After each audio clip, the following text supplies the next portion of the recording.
malah bergerbek sungai ini kita melakukan pengerukan. Sekarang kita lagi rintis lagi. Nah, sekali lagi juga kepada masyarakat, jangan buang sampah sembarangan, jangan buang sampah di sungai. Kita jaga daerah kita. Karena kalau kita masih suka buang sampah di sembarangan, terutama di sungai, jangan salahkan kalau terjadi banjir. Upaya apa pengawasan DPR? Kita sudah melihat wali kota hari ini gerbek sungai, turun ke ini, dan sekarang kan sedang konsentrasi masalah drainase. Ada anggaran 300 miliar di Dinas PU Kota Bandar Lampung tahun 2022 akan diprioritaskan untuk masalah daerah aliran sungai dan mempercantik drainase, termasuk pejalan kaki, trotoar.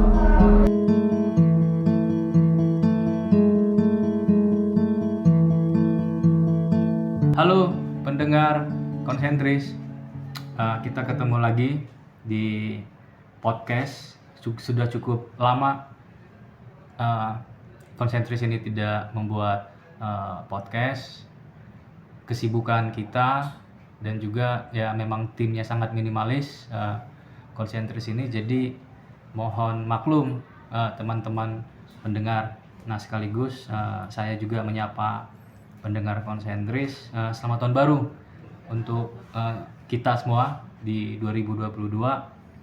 Semoga harapan-harapan teman-teman pendengar konsentris, harapan yang baik terkabul pada tahun ini. Nah, hari ini kita akan ngobrolin soal banjir di Bandar Lampung. Ini sekarang saya sama Direktur Walhi Lampung, Bung Irfan Trimusri. Nah, kita akan ngobrol-ngobrol sama beliau terkait banjir di Bandar Lampung. Selamat malam, Dir. Selamat malam, Bung Henry. Gimana, Dir, kabarnya? Sehat, Dir? Insya Allah sehat walaupun di tengah situasi cuaca yang tidak menentu. Wih, mantap. Jadi gini, Dir, kita ngobrol-ngobrol soal banjir lah di Bandar Lampung. Tadi kan hujan nih, Dir. Ya. Mulai tadi Hampir tiap hari kayaknya iya, hujan di Bandar Lampung. hampir tiap hari lah ya belakangan ini. Tadi kan mulai sore sampai baru reda tadi Isya ya, setelah Isya. Tadi saya sepanjang perjalanan menuju Sekret Walhi ini ada beberapa titik tadi saya lewatin tergenang air. Nah, kan di Bandar Lampung ini, Dir, itu kalau hujan aja taruhlah nih kurang dari 1 jam itu kan sudah mulai banjir ya, tergenang di beberapa titik gitu. Sebaliknya kalau ketika musim kemarau kekeringan tuh. Ya. Nah, dalam pandangan Walhi melihat persoalan banjir ini itu bagaimana, Dir? Karena kan ini ya persoalan klise ya, kan udah lama lah persoalan banjir ini, tapi sampai sekarang kan nggak selesai gitu. Padahal yang susah itu kan publik, kan warga kan susah kan karena kebanjiran ini, harta bendanya rusak karena terendam banjir, tidak dapat beraktivitas. Padahal kan secara hukum gitu ya, rakyat ini kan berhak atas lingkungan yang sehat ya, berhak itu kan hak publik, asasi. Hak asasi atas lingkungan yang sehat.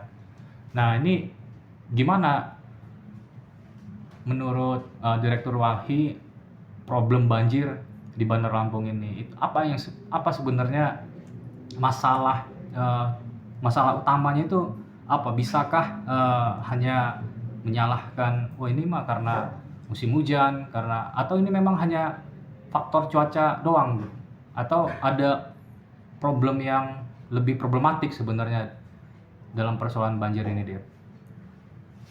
Iya, pertama saya ingin menekankan bahwa seperti Bung Henry sampaikan tadi, hak atas lingkungan yang sehat dan berkelanjutan ini merupakan hak asasi ya, yang dijamin oleh konstitusi kita dan termuat jelas di dalam beberapa undang-undang, seperti dalam Undang-Undang 39 tahun 1999 tentang hak asasi manusia, dan juga di dalam Undang-Undang 32 tahun 2009 tentang perlindungan dan pengelolaan lingkungan hidup. Nah, persoalan banjir di Kota Bandar Lampung ini kan semakin meningkat selama 5 tahun terakhir ini. Jadi baik secara kuantitas dia terjadinya maupun secara objeknya dia semakin hari semakin bertambah. Kalau misal dulu di beberapa kecamatan saja di Kota Bandar Lampung yang rawan banjir, ya hari ini hampir semua kecamatan di Kota Bandar Lampung memiliki spot-spot wilayah yang sangat berpotensi terjadi banjir. Sebagaimana kita ketahui, sebetulnya persoalan banjir ini merupakan persoalan yang struktural ya. Tidak bisa persoalan banjir hanya dikaitkan dengan derasnya intensitas hujan atau dengan misal ada yang menganggap dalam tanda kutip perilaku masyarakat yang masih membuang sampah ke sungai ya. Bukan persoalan itu semata, dan itu bukan persoalan yang menjadi hal yang krusial. Nah, persoalan struktural yang kita maksud di sini kan persoalan banjir yang ada di Kota Bandar Lampung ini menurut kita ini dipengaruhi oleh dua hal. Pertama terkait dengan situasi global, di mana saat ini kita sedang berada di fase atau situasi krisis iklim, di mana yang memang tidak tentunya terjadinya waktu kapan dia hujan, kapan dia panas, dan juga terkait dengan intensitas ketika dia panas berlebih sehingga kekeringan, ketika dia hujan ya hujan yang berlebih. Nah, selain itu juga, selain masalah global, tentunya di tingkat daerah persoalan banjir yang terjadi di Kota Bandar Lampung ini kan ini juga dipengaruhi oleh bagaimana situasi daya dukung daya tampung lingkungan dan juga terkait dengan kinerja atau perform pengelolaan lingkungan yang dilakukan oleh pemerintah Kota Bandar Lampung. Tentunya walaupun hari ini kita misal dihadapkan pada situasi krisis iklim, jika memang daya dukung daya tampung lingkungan kita masih optimal, pengelolaan lingkungan kita dilakukan dengan baik, tentunya kan potensi-potensi banjir itu dapat diminimalisir di Kota Bandar Lampung gitu. Tapi yang kita lihat selama kurun waktu 5 tahun terakhir ini ya, banjir yang ada di Kota Bandar Lampung itu terus bertambah, baik dari segi intensitasnya, misal di satu tempat itu yang dulunya setahun hanya sekali, namun bisa setahun mencapai 3 kali 4 kali, yang dulunya misal hanya di 5 titik, mungkin hari ini sudah di setiap titik di setiap kecamatan itu pasti ada titik-titik yang terendam banjir. Dan selain itu juga banjir-banjir yang ada di Kota Bandar Lampung ini ya akibat buruknya pengelolaan lingkungan tersebut, tentunya kalau mau kita ambil benang merahnya ya banjir di Kota Bandar Lampung ini banjir yang dalam tanda kutip dibuat oleh pemerintah gitu ya. Dibuat dalam arti ya kebijakan-kebijakan yang diambil, keputusan-keputusan yang dikeluarkan pemerintah itu tidak melihat berbagai aspek secara komprehensif, terutama aspek lingkungan hidup dan aspek kebencanaan, sehingga banjir terus terjadi di Kota Bandar Lampung. Dan menurut kita ya sampai dengan 5 tahun ke depan juga banjir-banjir ini akan terus atau akan masih terjadi jika tidak ada upaya yang serius dan ambisius yang dilakukan oleh pemerintah Kota Bandar Lampung. Liputannya konsentris Tempo Hari soal banjir di Bandar Lampung itu melihat bahwa banjir di Bandar Lampung ini tidak bisa dipisahkan dari minimnya ruang terbuka hijau, kemudian alih fungsi lahan, lalu tidak berfungsinya atau rusaknya banyak bukit, kemudian banyak sungai yang mendangkal. Nah, bagaimana pendapat Walhi? Apakah banjir yang terjadi di Bandar Lampung ini ada hubungannya dengan semakin tergerusnya, semakin minimnya ruang terbuka hijau? Dan bagaimana Walhi melihat kebijakan pemerintah selaku regulator dalam mengatasi banjir itu? Apakah sudah menjawab permasalahannya gitu? Karena konsentris melihat bahwa akar masalahnya ini adalah beralihnya fungsi lahan. Banyak lahan itu yang beralih fungsi sehingga menurun dia fungsinya. Jadi banjir itu, itulah mengapa sekarang banjir di Bandar Lampung itu hujan sebentar banjir, dan ada daerah yang tadinya daerah itu tangkapan air seperti Kemiling justru banjir kan. mestinya kan Kemiling ini nggak banjir gitu logikanya kan. Nah ini gimana, Bung? Iya, apa yang Bung Henry sampaikan itu adalah hal yang sangat relevan dan sangat berkorelasi ya terhadap fenomena banjir yang selama ini terjadi di Kota Bandar Lampung. Kita juga selalu menyampaikan persoalan-persoalan kebencanaan ini, terutama bencana banjir ini kepada para pengambil kebijakan ya, baik itu pemerintah maupun legislatif, dalam hal ini DPRD Kota Bandar Lampung. Memang ada beberapa hal yang mempengaruhi kenapa bisa banjir semakin masif terjadi di Kota Bandar Lampung. Seperti saya sampaikan di awal tadi, lemahnya daya dukung dan daya tampung lingkungan hidup. Kemudian juga buruknya pengelolaan lingkungan hidup di Kota Bandar Lampung. Buruknya pengelolaan lingkungan hidup di Kota Bandar Lampung ini bisa kita buktikan, bisa kita lihat langsung bagaimana hari ini misal ketersediaan ruang terbuka hijau yang seharusnya minimal itu 20% ruang terbuka hijau publik ya. Tapi pada kenyataannya menurut klaim pemerintah, ini klaim pemerintah ada 11,08%. Ini kalau klaim pemerintah. Kemudian di tahun 2020 Walhi mencoba melakukan kajian bahwa ternyata ruang terbuka hijau yang ada di Kota Bandar Lampung itu tidak sampai di angka 11,8%, melainkan berada di sekitar angka 9,5%. Kemudian hal lainnya selain ruang terbuka hijau, misal buruknya sistem drainase di Kota Bandar Lampung. Kemudian juga bagaimana kondisi kualitas sungai-sungai yang ada di Kota Bandar Lampung hari ini. Dan kemudian yang tidak kalah penting lagi juga kegiatan-kegiatan yang bersifat alih fungsi lahan itu juga turut menyumbang potensi banjir yang ada di Kota Bandar Lampung. Nah, seperti yang di tahun 2021 kita coba untuk menolak rencana pembangunan sebuah pusat perbelanjaan modern ya di Kecamatan Rajabasa, Kota Bandar Lampung, karena kita lihat dengan kondisi existing lokasi tersebut yang merupakan rawa, tempat tampungan air, tempat persinggahan air, dengan kondisi existing saat itu di lokasi tersebut masih kerap terjadi banjir. Apalagi kalau rawa tersebut dialihfungsikan, dilakukan pembangunan, tentunya potensi banjir akan semakin meningkat. Dan hal ini ya bukan saya yang mengamini, tetapi Tuhan yang mengamini.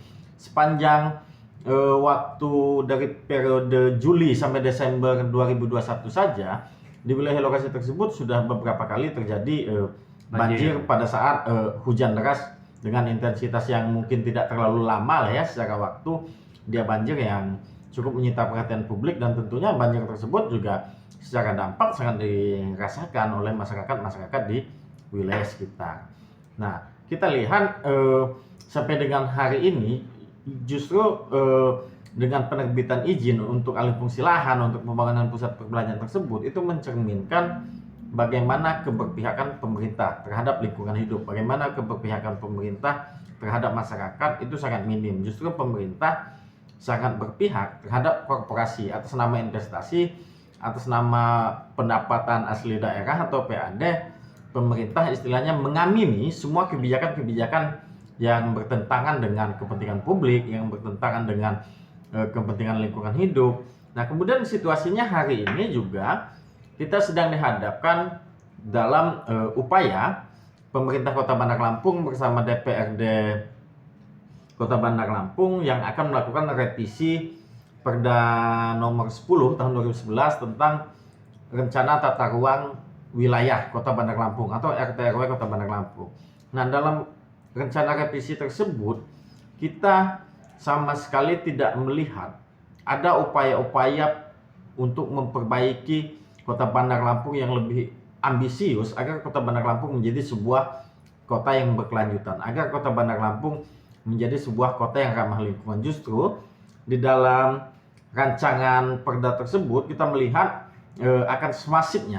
akan semakin masifnya upaya-upaya eksploitasi akan dilakukan di Kota Bandar Lampung. Seperti misal kita lihat dalam pencadangan kawasan lindung saja, yang seharusnya idealnya kawasan lindung itu minimal 30% dari luas wilayah, ternyata di dalam rancangan perda tersebut hanya 22,6% Kemudian lokasi-lokasi yang ditetapkan sebagai ruang terbuka hijau yang tadinya klaim pemerintah Kota Bandar Lampung 11,08%, ternyata di dalam rencana revisi dia hanya dimasukkan sebesar 2,39%. Jadi bukannya akan ada upaya penambahan ruang terbuka hijau, justru akan ada upaya pengurangan. Nah, begitu juga dengan fenomena yang hari ini sering kita hadapi, yaitu terkait dengan aktivitas pertambangan yang ada di Kota Bandar Lampung. Jika di dalam Perda RT RW Kota Bandar Lampung yang lama, Perda 11 2010, itu total luasan kawasan pertambangan 176 hektar. Dan hari ini di dalam rancangan perda tersebut itu berubah menjadi 187 hektar, yang artinya ada penambahan sekitar 21 hektar. 21 hektar itu merupakan lahan yang sangat luas untuk sebuah wilayah perkotaan seperti di Kota Bandar Lampung ini. Nah, dari situ kita lihat bahwa tidak ada semangat untuk menjadikan Kota Bandar Lampung yang lebih hijau, untuk menjadikan Kota Bandar Lampung yang lebih ramah lingkungan di dalam proses revisi perda tersebut. Selain itu juga, selain masalah substansial, di dalam masalah administratif juga kita melihat rencana revisi perda ini terkesan tertutup dan tidak transparan. Hal ini bisa dibuktikan ketika Walhi mengajukan permohonan informasi kepada Dinas Perumahan dan Pemukiman Kota Bandar Lampung selaku leading sektor ya terhadap rencana peraturan daerah ini. Kita memohon salinan informasi mulai dari pertama itu hasil peninjauan kembali Perda 11 tahun 2010. Kemudian kedua, kita juga meminta salinan rencana tata ruang dan atau salinan peta rencana tata ruang yang akan dibahas dalam perda ini. Nah, justru jawaban yang kita dapat dari Dinas Perkim tersebut itu bukannya mereka memberikan permohonan yang kita minta, justru jawaban mereka membuang badan. Jadi alasan Dinas Perumahan dan Pemukiman bahwa pada saat ini proses penyusunan perda ini masih tahap pembahasan oleh DPRD. Dan di sini kita melihat entah saya yang tidak mengerti sistem peraturan perundang-undangan atau Kepala Dinas Perumahan dan Pemukiman Kota Bandar Lampung yang tidak mengerti ya. Karena yang kita minta bukan salinan yang sudah final, tapi salinan rancangan atau draft. Jadi Kepala Dinas Perkim Kota Bandar Lampung ya kalau tidak mengerti draft itu rancangan, bukan dokumen final. Itu yang kita minta, bukan dokumen finalnya. Justru dokumen itu tidak diberikan. Padahal bagaimana kita akan membahas sebuah rencana tata ruang jika kita tidak memegang hasil peninjauan kembali, jika kita tidak memegang bagaimana rencana tata ruang itu akan disusun, jika kita tidak memegang misal rancangan peta tata ruang. Karena kalau kita berbicara rencana tata ruang atau RZWP 3K, tentu itu harus dipadukan juga bagaimana rancangan data spesial yang dimiliki oleh pemerintah sebagai bahan dalam penyusunan kebijakan tersebut. Nah, seperti itu Bung Henry. Kan kalau setiap mau musim hujan nih, yang sering terlihat di lapangan itu yang dilakukan pemerintah adalah membersihkan drainase, mengeruk lah ya, mengeruk sungai ini setiap kalau mau musim hujan lah, mendekati musim hujan. Nah, Walhi melihat yang dilakukan pemerintah ini itu sebenarnya menjawab persoalan nggak? Menjawab persoalan banjir itu nggak? Seperti yang dilakukan pemerintah kan kesannya jadi kayak seperti apa ya, kegiatan seremoni aja nih setiap tahun kan, dan terkesan seperti pemadam kebakaran begitu. Ini gimana ini? Ya, Bung Henry bisa lihat sendiri lah ya, apakah lokasi-lokasi yang dilakukan program gerbek sungai ya kalau nggak salah namanya, yang dilakukan program gerbek sungai oleh Wali Kota Bandar Lampung itu hari ini sudah terbebas dari banjir. Nah, belum tentu juga gitu kan, semua lokasi-lokasi gerbek sungai itu sudah terbebas dari banjir. Karena menurut kita memang program gerbek sungai itu bukan program yang salah, itu salah satu program yang tepat. Namun untuk mengatasi persoalan banjir di Kota Bandar Lampung tidak cukup hanya dengan program gerbek sungai hanya dengan membersihkan sungai, membersihkan sungai dari sampah gitu kan, membersihkan sungai dari lain-lainnya. Karena ini masalah banjir yang terjadi di kota ini permasalahan yang cukup kompleks, yang cukup serius ya, sehingga tidak bisa diantisipasi hanya dengan satu faktor saja, hanya misal dengan gerbek sungai saja, tapi harus dibarengi dengan perbaikan-perbaikan untuk permasalahan-permasalahan lainnya, seperti misal menghentikan upaya-upaya alih fungsi lahan, kemudian perbaikan dan konservasi ruang terbuka hijau, perbaikan sistem drainase, dan misal perbaikan daerah-daerah yang selama ini menjadi wilayah tangkapan air dan wilayah resapan air. Karena kalau misal tahun 2021 sungai dibersihkan, tahun 2022 dia melaksanakan program yang lain dan program sungai dihentikan, tentunya kan akan ada semacam cross cutting ya, akan ada semacam irisan, sehingga persoalan-persoalan banjir ini tidak akan berhenti jika semuanya tidak dilaksanakan. Semua persoalan, semua masalah yang ada itu harus dilaksanakan secara bersamaan dan secara berkelanjutan. Kalau menurut Walhi, apa langkah taktis yang mesti dilakukan pemerintah dalam mengatasi banjir lah? Mestinya apa gitu yang perlu dilakukan mereka dalam secara dekat? Ya, karena berbagai persoalannya sudah saya sampaikan tadi kan, ya tentunya kan saya juga berharap pemerintah itu mikirnya ya selama ini wali kota kan kupingnya cuma 2 kalau secara dia pribadi. Tapi kan ada banyak kepala-kepala dinas, SKPD maupun tenaga-tenaga ahli wali kota yang bisa menyampaikan persoalan-persoalan lingkungan hidup yang ada di Kota Bandar Lampung hari ini gitu kan. Nah, kita berharap juga misal mulai dari mencukupi ruang terbuka hijau, kemudian menghentikan alih fungsi lahan, menjaga dan mengkonservasi bukit dan wilayah tangkapan air serta wilayah konservasi air, kemudian perbaikan fungsi sungai sampai kepada perbaikan sistem drainase, itu dilakukan secara bersama-sama oleh pemerintah Kota Bandar Lampung. Kemudian juga bagaimana misal pemerintah bisa memberdayakan masyarakat-masyarakat di sekitar itu untuk melaksanakan program misal 1000 lubang biopori gitu kan, karena kan biopori itu sebagai dia memiliki fungsi sebagai misal sarana tabungan air, sebagai sarana tabungan, selain sebagai sarana tabungan air juga kan tentunya biopori membantu memperkuat daya resap tanah terhadap air yang ada, sehingga potensi-potensi genangan itu bisa segera surut dan potensi-potensi banjir bisa diminimalkan. Ya, kalau kemarau pun ada cadangan air ya. Kemarau pun ada cadangan air tentunya kan, melalui biopori dan juga bisa juga melalui sumber resapan yang dibuat di wilayah-wilayah pemukiman.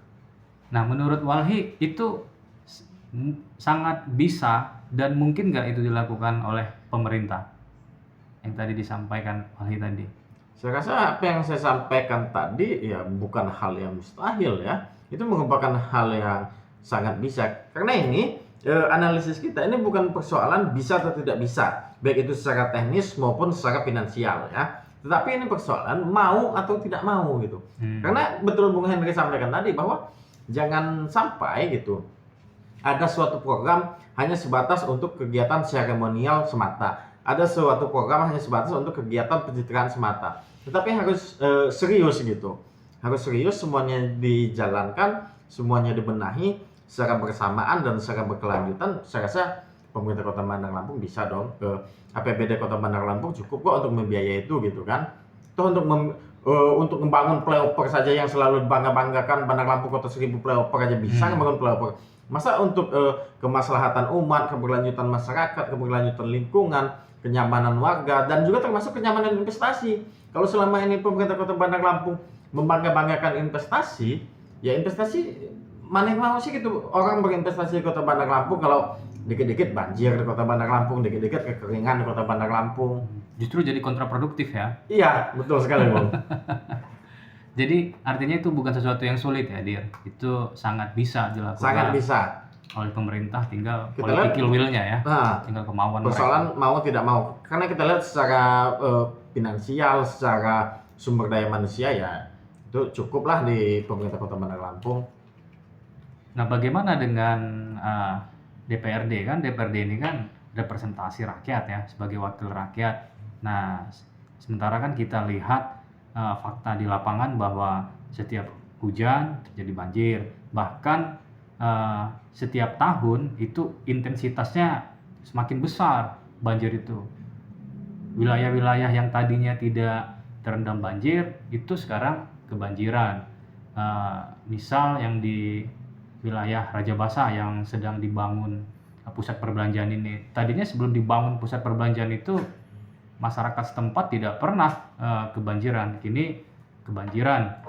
Tuh. Kemudian dulu di kawasan Wehalim itu Bandar Lampung ini punya hutan kota dan itu telah disulap menjadi pusat perbelanjaan juga. Lalu wilayah-wilayah yang ada di kawasan itu juga telah dipagari dan ada pengumuman bahwa artinya tempat itu nggak akan begitu lagi, hanya tinggal menunggu waktu saja. Nah ini kan problem ya, gitu kan problem gitu. Nah semestinya sebagai wakil rakyat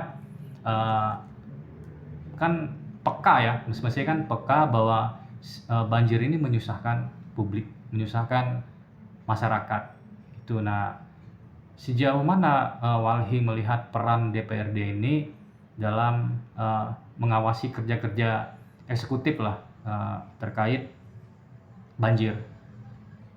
Ya, kalau kita di Walhi melihat ya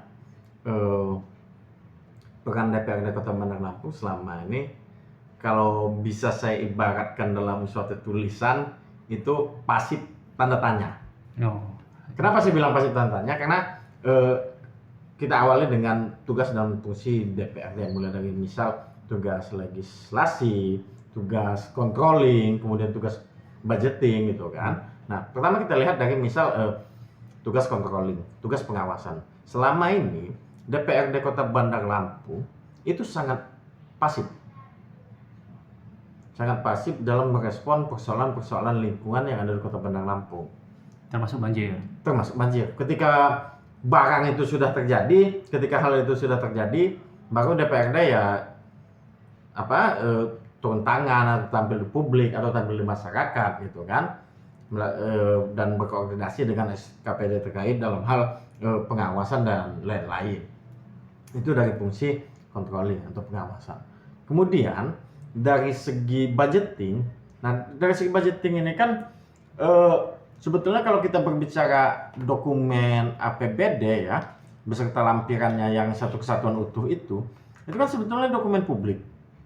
Tapi selama ini kayaknya dia lebih sakti daripada dokumen-dokumen yang sangat rahasia. Kayaknya agak sulit kita sebagai warga negara untuk mengakses dokumen APBD secara detail, gitu kan?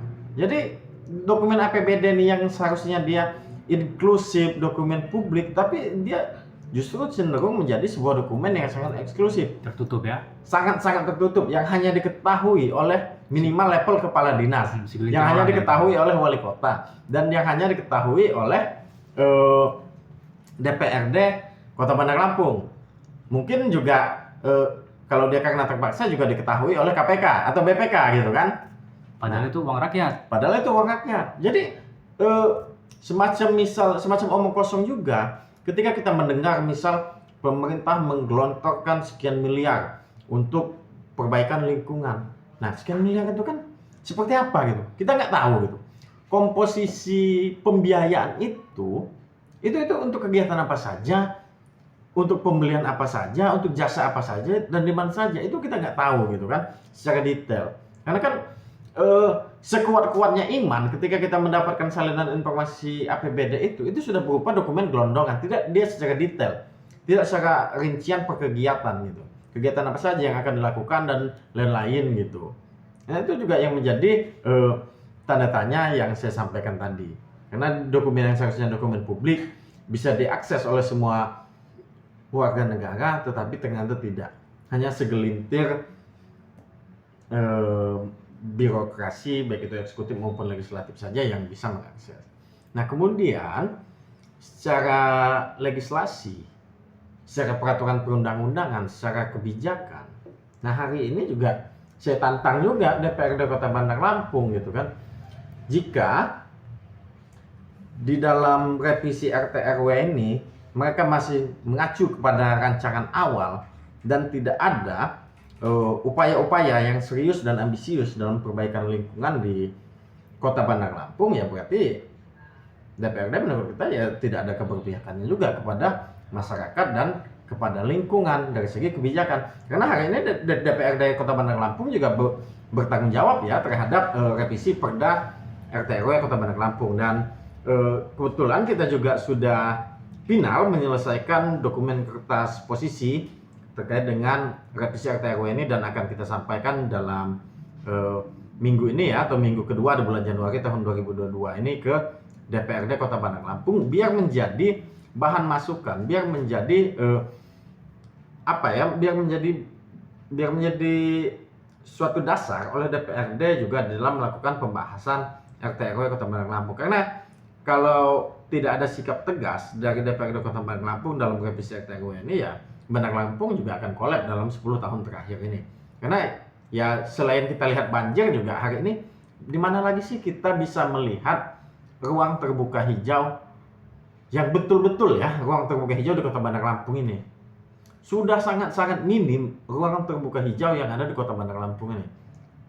Kenapa tidak ada ruang terbuka hijau gitu kan? Ya tentunya kembali ke political will. Toh pemerintah bisa membangun, mungkin ada 10, sudah ada 10 flyover kali ya di Kota Bandar Lampung ini. Membangun flyover bisa, kok ruang terbuka hijau bisa? Padahal kan ruang terbuka hijau itu memiliki berbagai fungsi yang cukup tinggi, mulai dari fungsi ekologis atau fungsi lingkungan sampai kepada fungsi sosial dan ekonomi. Seperti itu Bung Henry. Ya artinya jika saya tangkap tadi, DPRD ini punya power artinya untuk mendorong apa yang tadi disampaikan Walhi untuk mengurangi atau membangkitkan kembali ruang terbuka hijau, membenahi kembali sistem drainase. Ya seharusnya kan, karena setahu saya ya di dalam trias politika juga kedudukan antara legislatif dan eksekutif itu sejajar kan, sama-sama memiliki power yang sama-sama memiliki pengaruh yang sama, dan ya jangan sampai juga muncul animo di masyarakat itu rusuh-rusuh di DPRD hanya pada saat pembahasan rancangan Perda APBD saja gitu kan. Tetapi rancangan perda-perda yang menyangkut semua rancangan perda-perda yang ada gitu kan, termasuk perda terkait dengan lingkungan hidup ataupun perda tata ruang ini juga harus menjadi persoalan yang serius. Ya kalau perlu dibahas secara alot karena ada tarik menarik kepentingan, ya kenapa tidak gitu kan? Kita memperjuangkan hak-hak masyarakat di Kota Bandar Lampung ini. Ya, mestinya kan ada perdebatan yang substansial dan serius ya. Betul sekali. Karena ini kan menyangkut hajat hidup orang banyak. Ini kan menyangkut lingkungan, hak asasi, menyangkut persoalan hak asasi. Nah, dunia ini kan lagi memberi perhatian ini Dir kan terhadap krisis iklim, pemanasan global, begitu kan. Kita tahu bahwa banjir ini tidak ansih ya, tidak hanya semata-mata itu faktor cuaca, tetapi kan dengan suhu iklim yang makin memanas ini kan dapat memicu terjadinya bencana-bencana ekologi tadi, diantaranya banjir kalau musim hujan, kemarau kalau dia kering, maksudnya kering kalau dia kemarau ya, kering kalau dia kemarau. Nah artinya kan krisis iklim itu dapat mempercepat bencana-bencana ekologi itu. Nah, apakah Walhi melihat elit-elit di Bandar Lampung ini, pemangku-pemangku kepentingan ini orientasinya ke sana kan? Dunia ini kan lagi menaruh perhatian ke sana, begitu. Nah, apakah Walhi melihat para pemangku kepentingan di Bandar Lampung ini sudah ke sana dia orientasinya dia?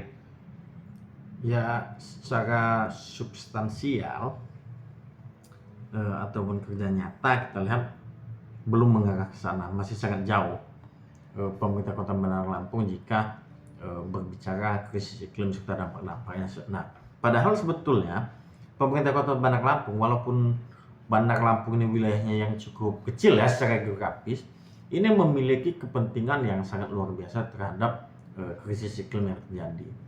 Kepentingan seperti apa? Misal Bandar Lampung ini juga memiliki kawasan pesisir. Kalau saya tidak salah, ada garis pantai sepanjang 27 km yang masuk di administrasi Kota Bandar Lampung. Kita berbicara krisis iklim, tentunya krisis iklim ini terjadinya suatu pemanasan global yang berdampak terhadap mencairnya es di kutub utara yang akan menaikkan permukaan air laut. Ketika kenaikan permukaan air laut terjadi, maka potensi banjir rob itu akan semakin tinggi. Kemudian selain itu juga ancaman hilangnya daratan-daratan di wilayah pesisir, kemudian juga ancaman hilangnya kehidupan dan sumber-sumber penghidupan masyarakat pesisir juga sangat terkait dengan fenomena krisis iklim yang terjadi. Nah, bagaimana misal karena tadi kita berbicara dampak yang dirasakan, lalu apa yang bisa dilakukan pemerintah, baik itu hal-hal yang kecil maupun hal-hal lainnya yang bisa dilakukan oleh pemerintah Kota Bandar Lampung? Tentu pemerintah Kota Bandar Lampung juga memiliki peluang dan potensi gitu ya untuk membantu pemerintah Indonesia menekan laju perubahan iklim, karena pemerintah Indonesia sendiri salah satu negara yang menandatangani komitmen perjanjian Paris ya, Paris Agreement ya. Ya, Paris Agreement yang disepakati dalam konferensi perubahan iklim tahun 2015 di Paris, Prancis waktu itu. Dan kemudian juga pemerintah Indonesia telah menyerahkan dokumen NDC atau National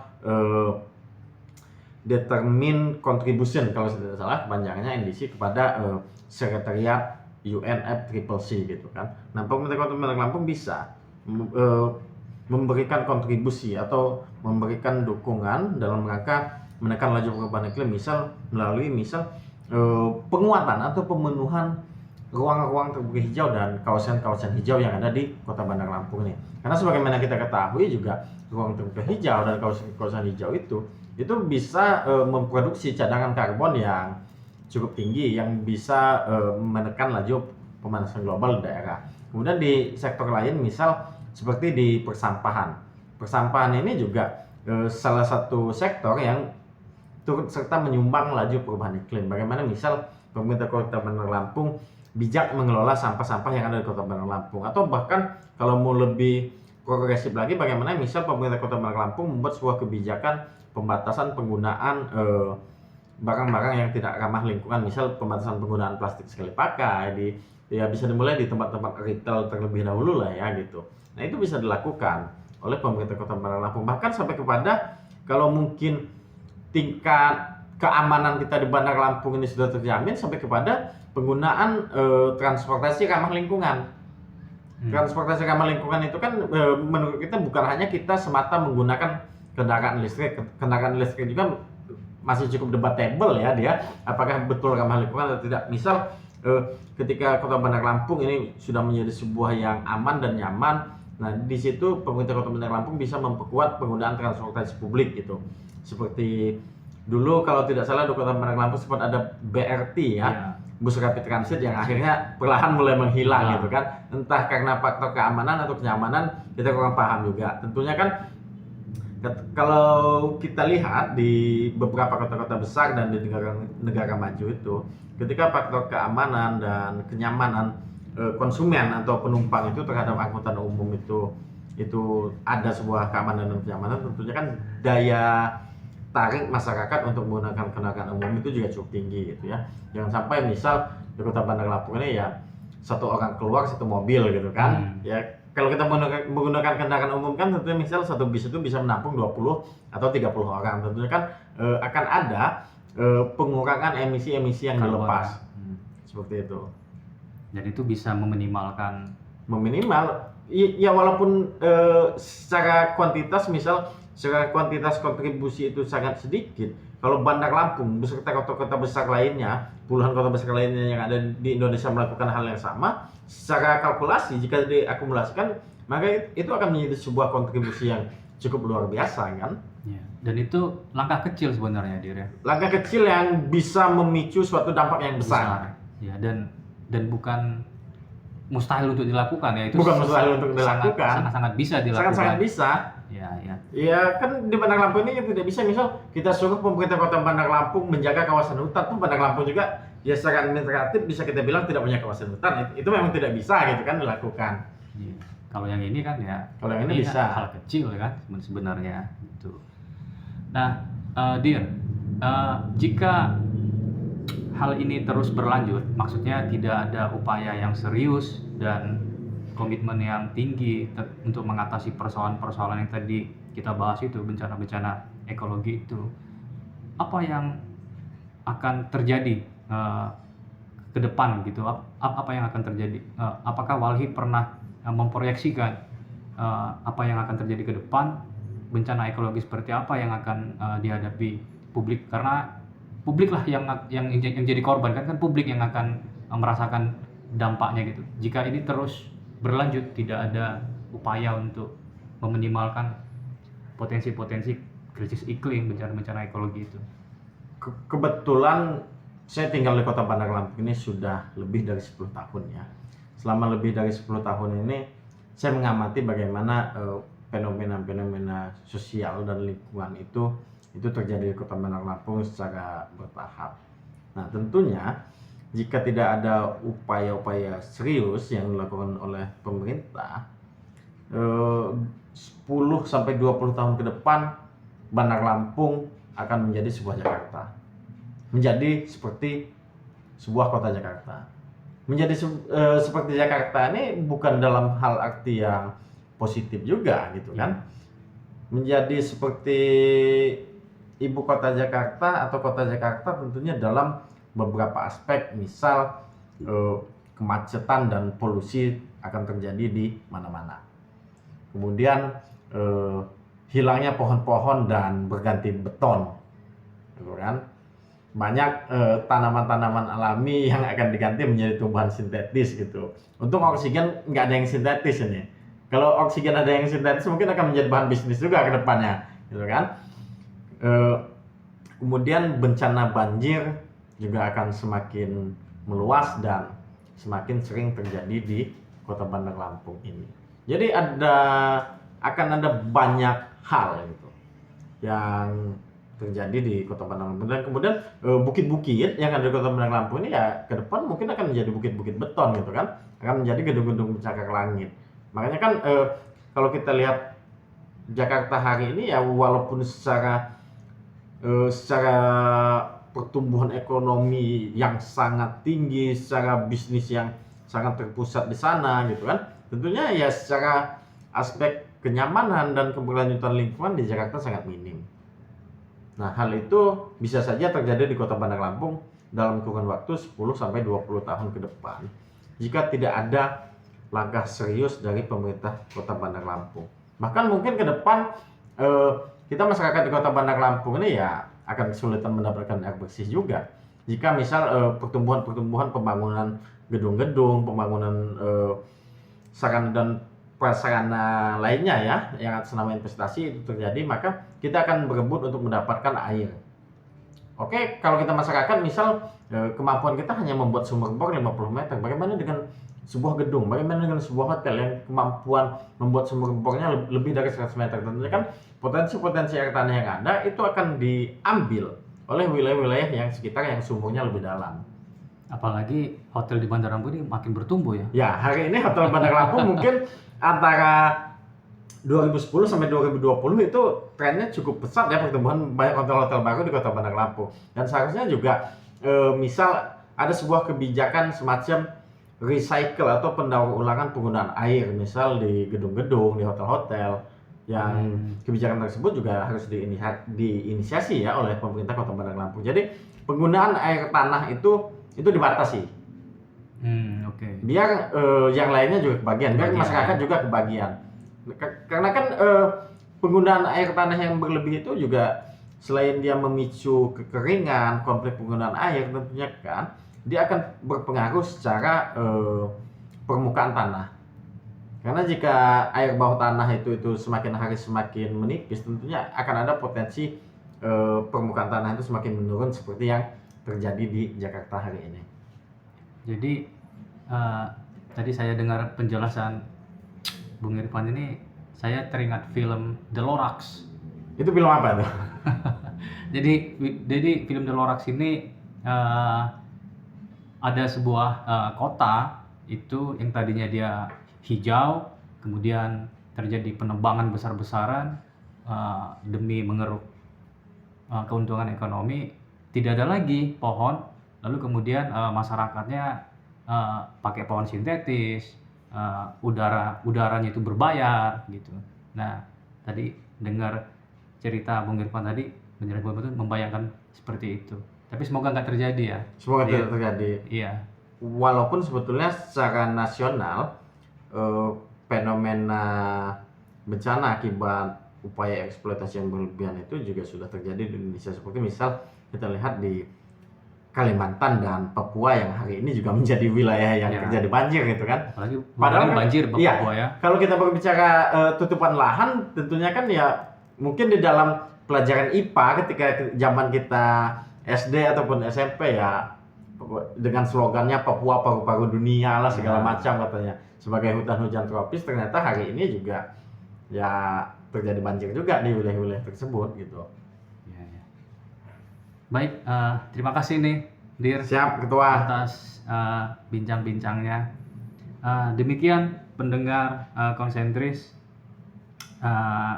tadi kita mendiskusikan persoalan banjir di Bandar Lampung.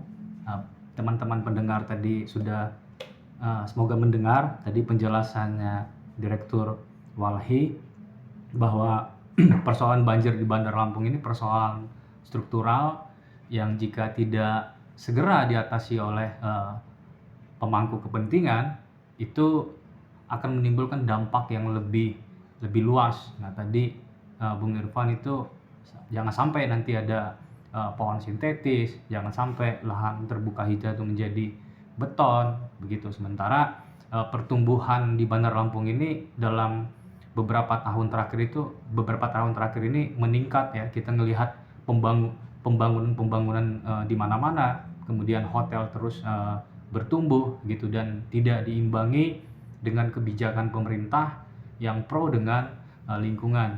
Nah, sementara rakyat punya wakilnya di dewan ini, seperti yang tadi kita diskusikan, tidak maksimal kerja-kerjanya. Mestinya fungsi pengawasan atau fungsi kontrol itu lebih maksimal. Demikian pendengar konsentris, sampai jumpa lagi di sudut konsentris dengan topik yang lainnya. Salam sehat.